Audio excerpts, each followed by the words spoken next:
I learned the truth about health long before I turned 100, but I did not accept it immediately. I spent many years believing the same comforting lie that most people still believe today, that if you move enough, sweat enough, and push your body hard enough, you can erase the damage caused by what you eat. I ran miles. I lifted weights. I walked until my legs trembled. Yet inside my body, something entirely different was happening, something quiet, chemical, and relentless.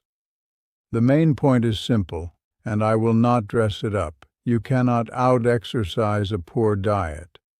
Movement can strengthen your muscles and sharpen your lungs, but it cannot fully silence the biological signals created by unhealthy food. Every meal you eat sends instructions into your bloodstream. Those instructions shape your metabolism hour by hour, year by year.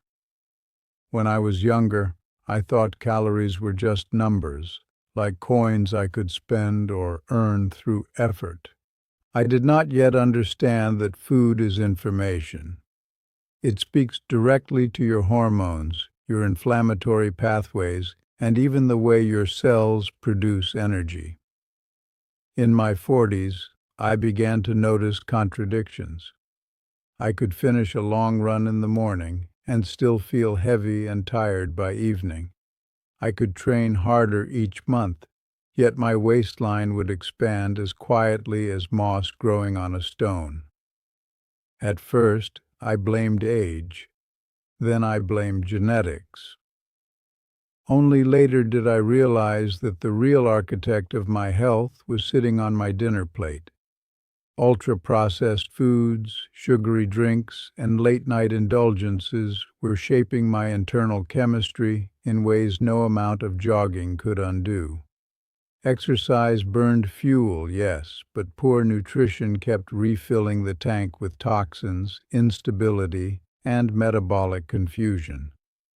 What shocked me most was how quickly unhealthy foods could undo hours of physical effort. A single oversized dessert could replace the energy I had spent during an entire workout.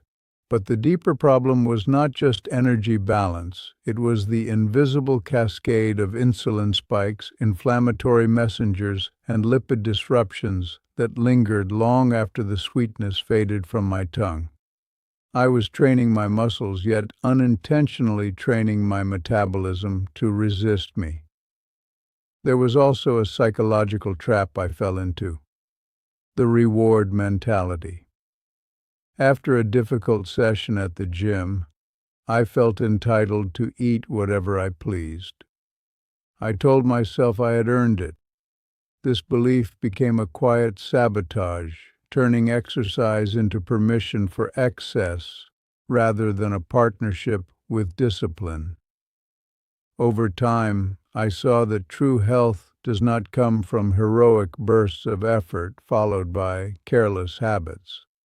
It grows from consistent, ordinary choices repeated day after day.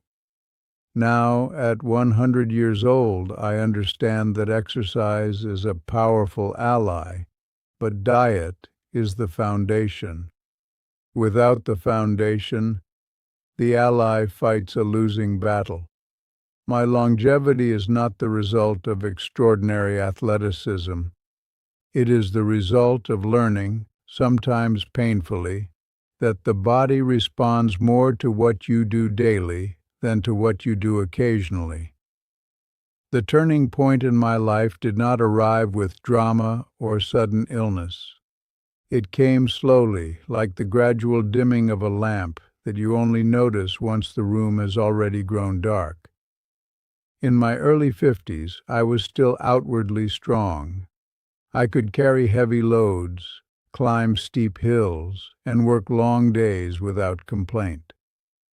People admired my stamina and often assumed I was a model of health. Yet inside, my body was sending signals I did not yet know how to interpret. My sleep became shallow. My energy fluctuated unpredictably. After meals rich in refined carbohydrates or greasy convenience foods, I felt a peculiar heaviness, not just in my stomach, but in my thoughts, as though my mind itself were struggling to keep pace with my ambitions.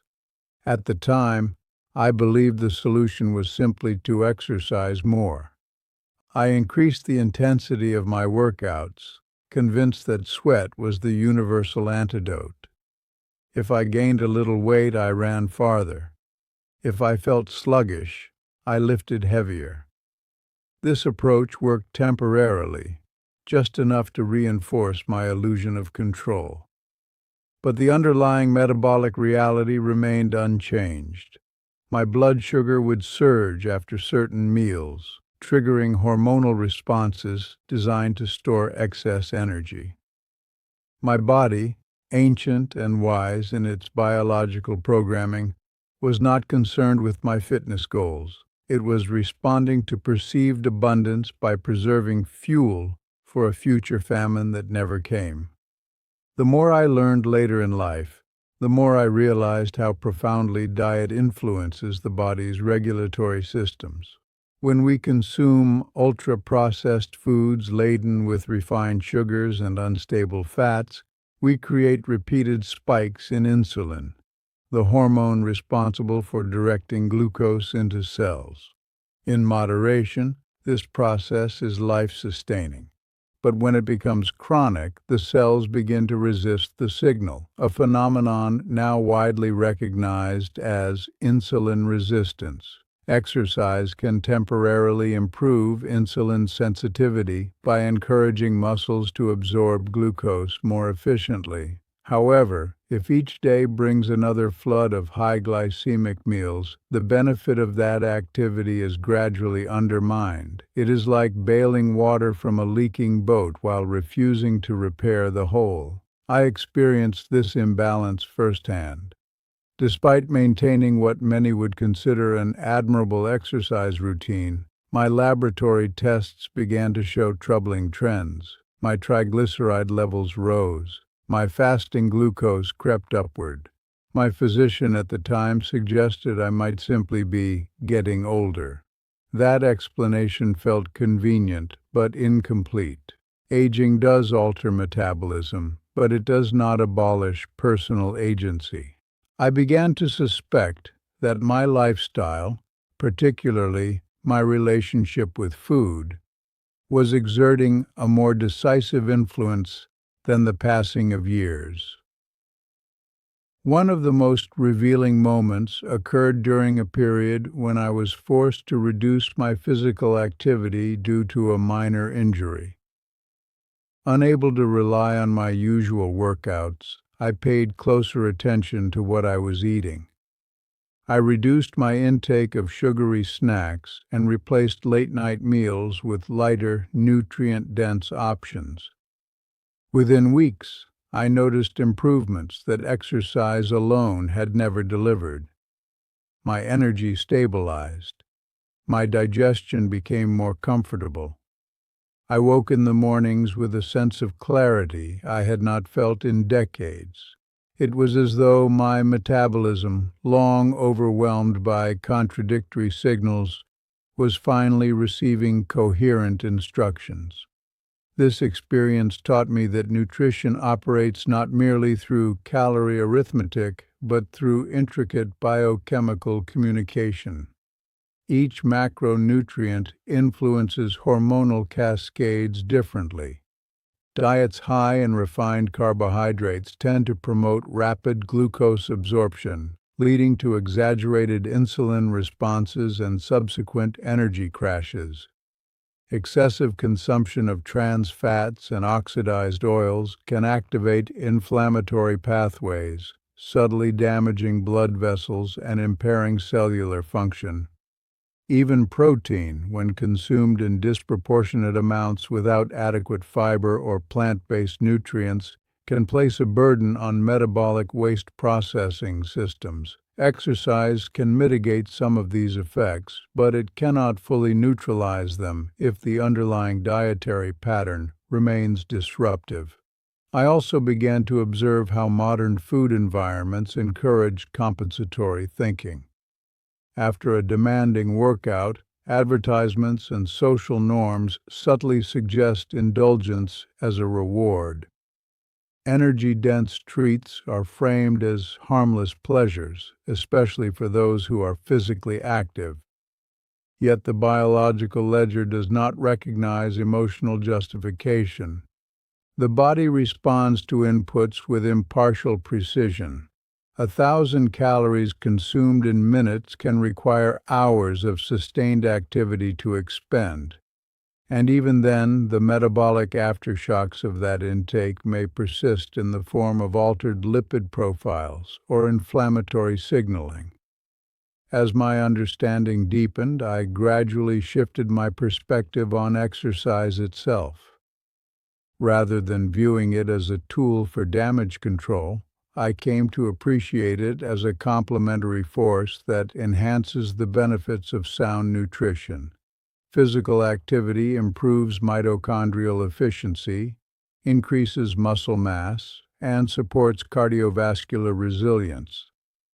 These adaptations are invaluable, especially in advanced age, but they function optimally only when supported by dietary patterns that provide stable energy and essential micronutrients.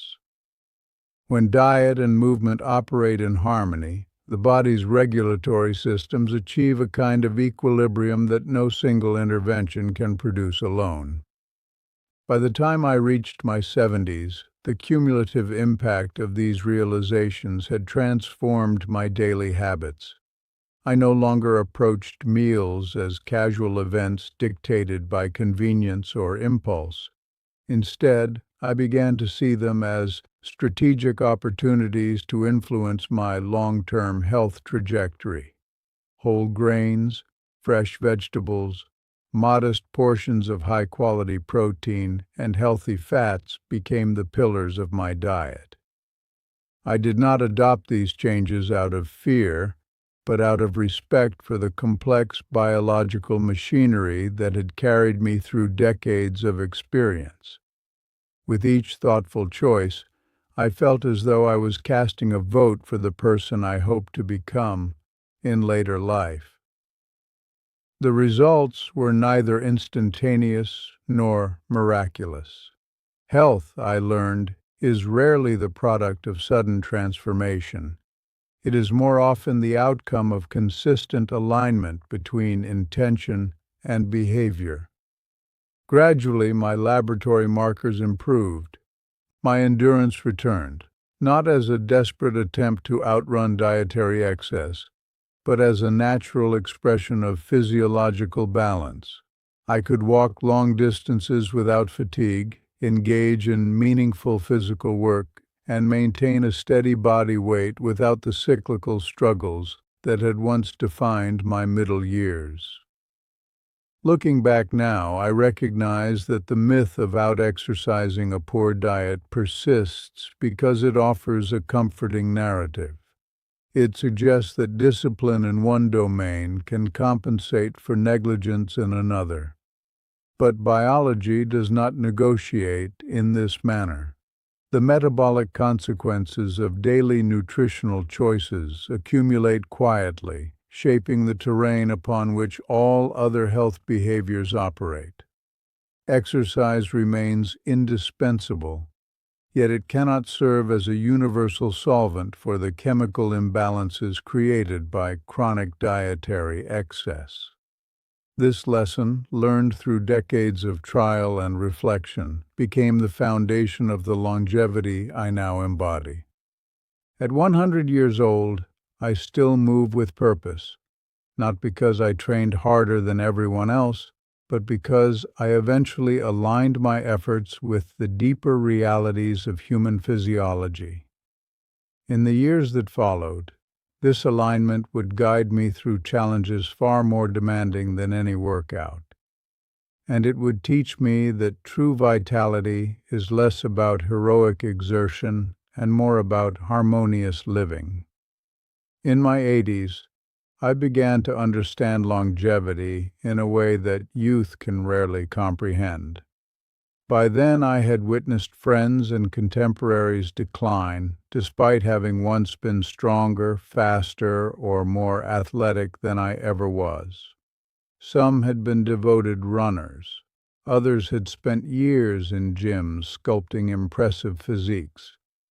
Yet many of them were quietly overtaken by chronic diseases that seemed to emerge without warning: diabetes, cardiovascular complications, joint degeneration, and cognitive fog that gradually stole their independence. Observing these patterns forced me to confront a sobering truth. Physical activity, while profoundly beneficial, could not always protect a body that was continuously undermined by poor nutritional signaling. The aging process amplifies the consequences of metabolic imbalance. As we grow older, our cells become less efficient at managing oxidative stress. The mitochondria, those tiny power stations within each cell, begin to produce energy with slightly less precision. When diet consistently supplies excessive refined sugars and unstable fats, the resulting biochemical environment accelerates this inefficiency. Inflammation, once a temporary protective response, can become a chronic background condition, subtly damaging tissues and impairing communication between organs. Exercise can stimulate mitochondrial renewal and improve circulation, but it cannot fully compensate for a diet that perpetually provokes inflammatory pathways. I remember a period when I was 82 and still remarkably active for my age. I walked several kilometers each morning, practiced light strength exercises, and maintained a sense of youthful curiosity about the world. Yet I noticed that on days when my meals were careless, perhaps involving sweet pastries shared with old friends or heavy restaurant fare, my recovery from physical activity became noticeably slower. My joints felt stiffer. My mood grew more irritable.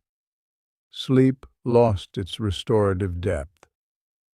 These experiences were not dramatic enough to alarm me at the time, but they were consistent enough to teach me that the body's tolerance for metabolic disruption diminishes with age. What once seemed harmless indulgence began to carry more pronounced physiological consequences.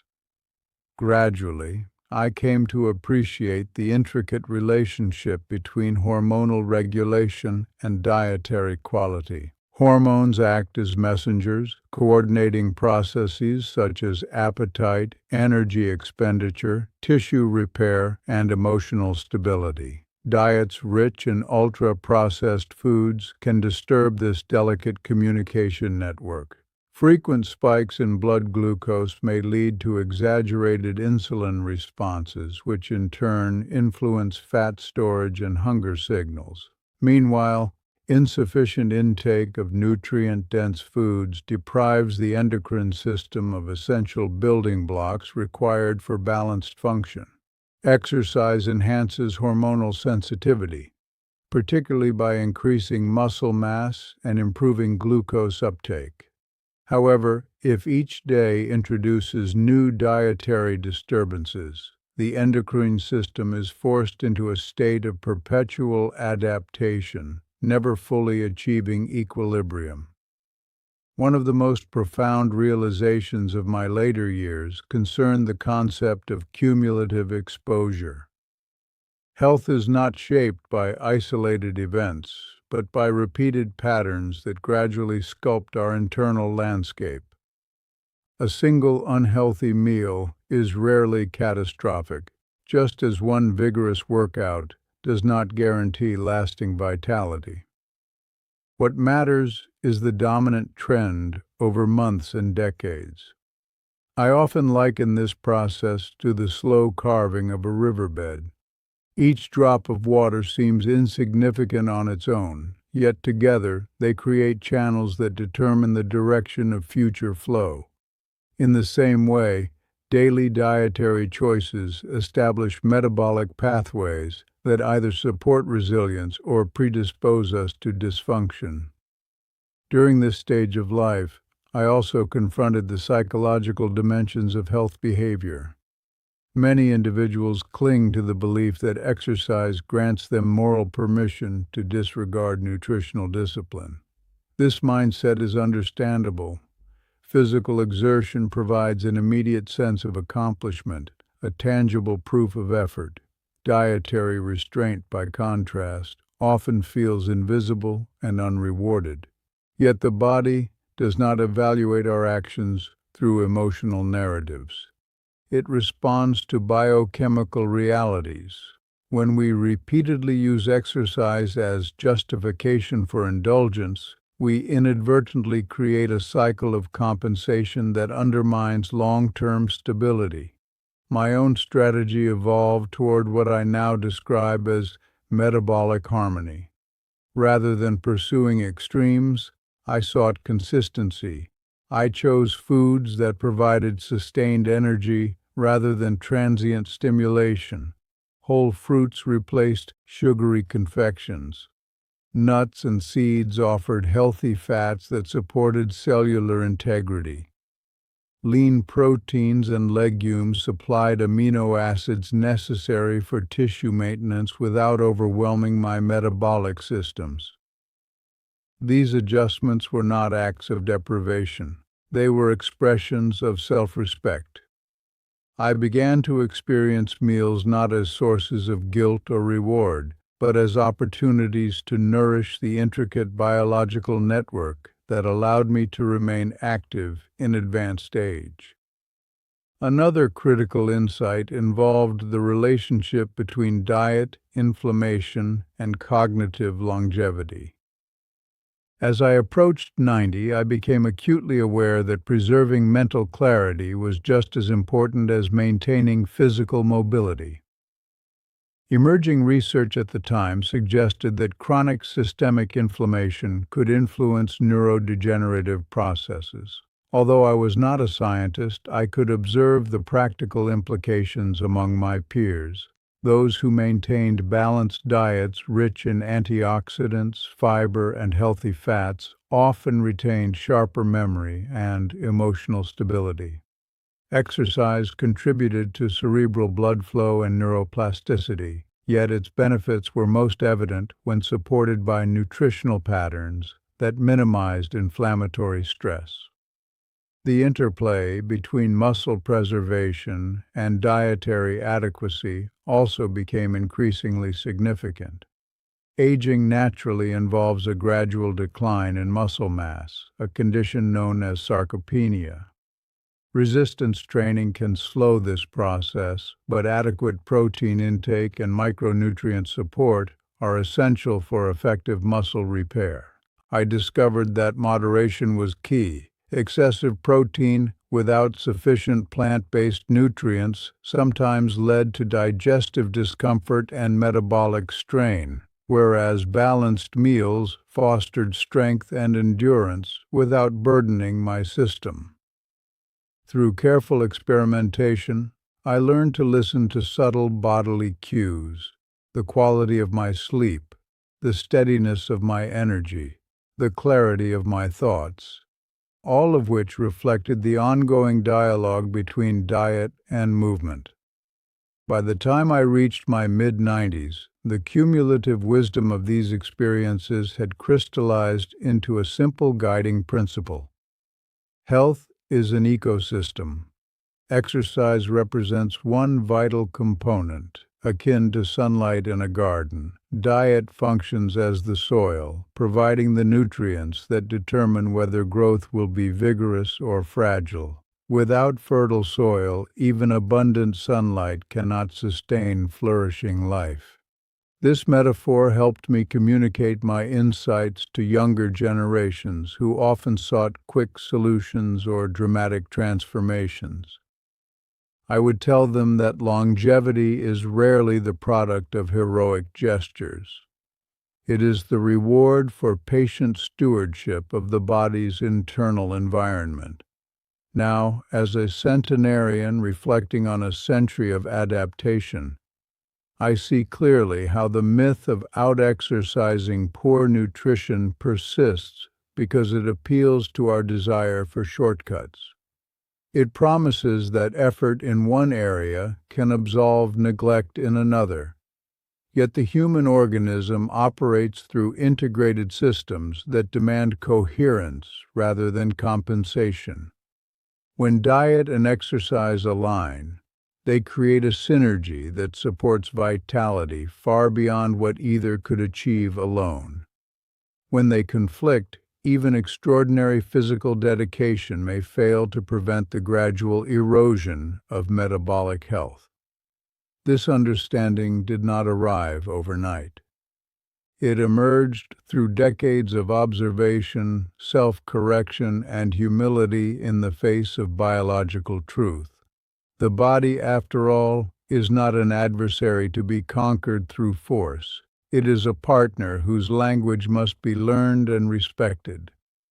In honoring that partnership, I found not only extended years, but a quality of life that allowed me to greet each morning with gratitude rather than apprehension.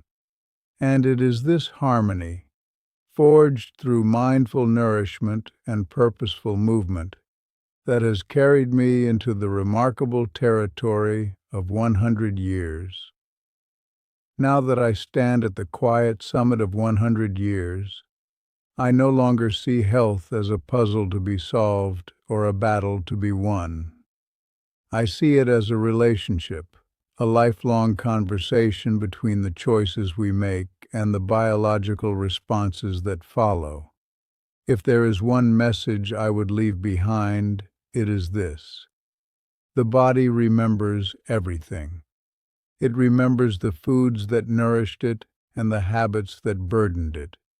It records the rhythm of our daily living with more honesty than any diary ever could. For many decades, I misunderstood this relationship. I believed strength alone could secure my future.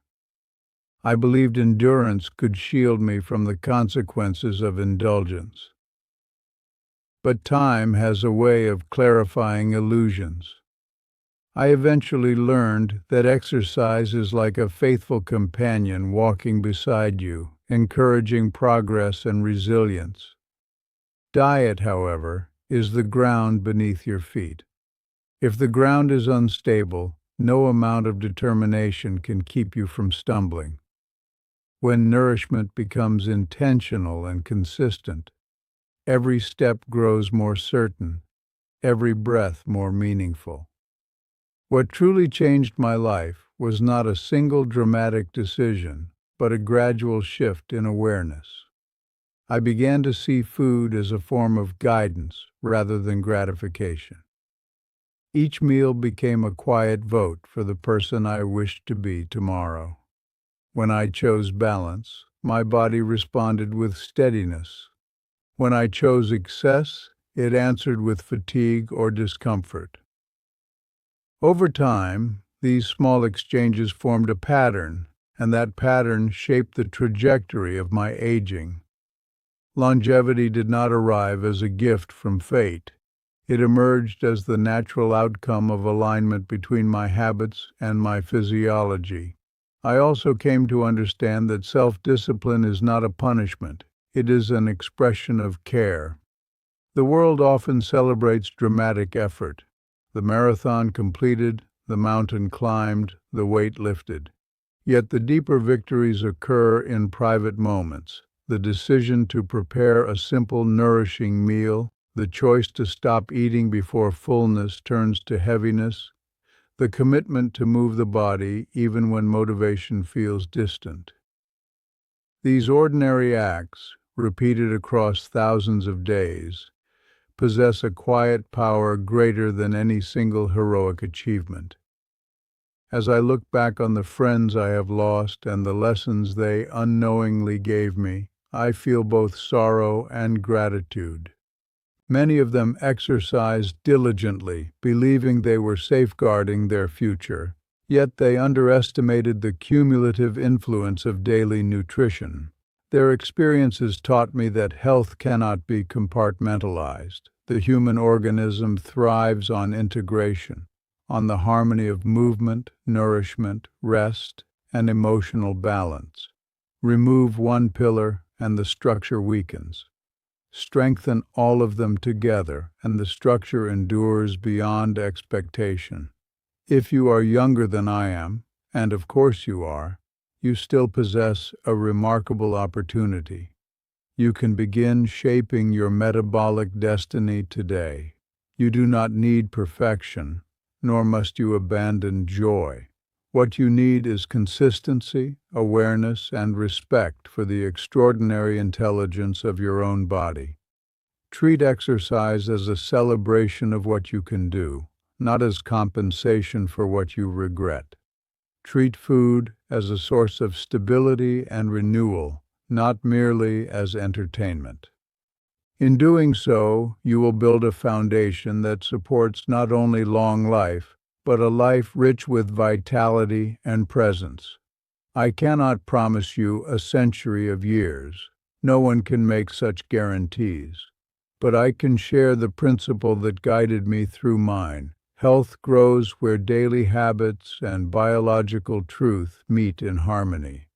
When you honor this principle, you give yourself the greatest possible chance to walk into old age with strength in your limbs, clarity in your mind, and peace in your heart. And when that day comes, when you too look back across the long landscape of your life, you may find, as I have, that the secret was never hidden. It was simply waiting in the quiet choices you made each day.